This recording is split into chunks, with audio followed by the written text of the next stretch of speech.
નમસ્કાર દર્શક મિત્રો, આપની સાથે હું પાર્થ વેલાણી. સ્વાગત છે તમારું પ્રાદેશિક ન્યૂઝમાં.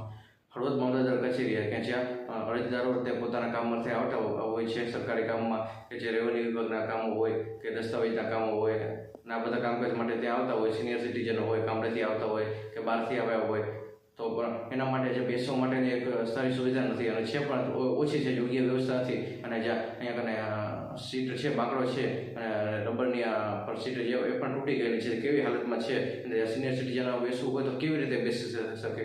એક તો રસ્તા પણ તૂટેલા ખબરવાળા હોય અને એવા રસ્તા વચ્ચે બધાના મણકા ભાંગી ગયા હોય અને એવા સિનિયર સિટીઝનોને કેટલી બધી તકલીફ પડે. ના છૂટકી અને નીચે બેસવા માટે મજબૂત બનવું પડતું હોય છે.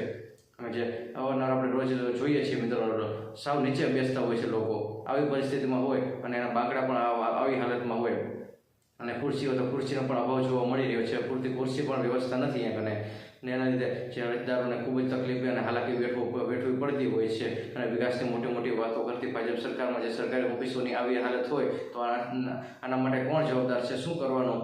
અધિકારીનો વાંક કે નેતાનો વાંક? લોકોને બેસવા માટે સારી સુવિધા પણ નથી આપી શકતા, સારા રસ્તા તો નથી આપ્યા. એમાં પણ જે ભ્રષ્ટાચારવાળા રસ્તાઓ એમાં થતા હોય છે, કટકીવાળા જે તોડબાજ લોકો હોય રસ્તા પણ સારા નથી કરી શકતા, તો બેસવા માટે સારી વ્યવસ્થા પણ નથી કરી શકતા સરકારી કચેરીઓમાં. આવી હાલત જ્યારે આ ભાજપના રાજ્યમાં જોવા મળી રહી છે. છેલ્લા વર્ષોથી 30 વર્ષથી વધારે સમયથી ભારતીય જનતા પાર્ટીનું શાસન અહીંયા રહ્યું છે, પરંતુ અહીંયા આવી જ હાલત અહીંયા જોવા મળી રહી છે મિત્રો.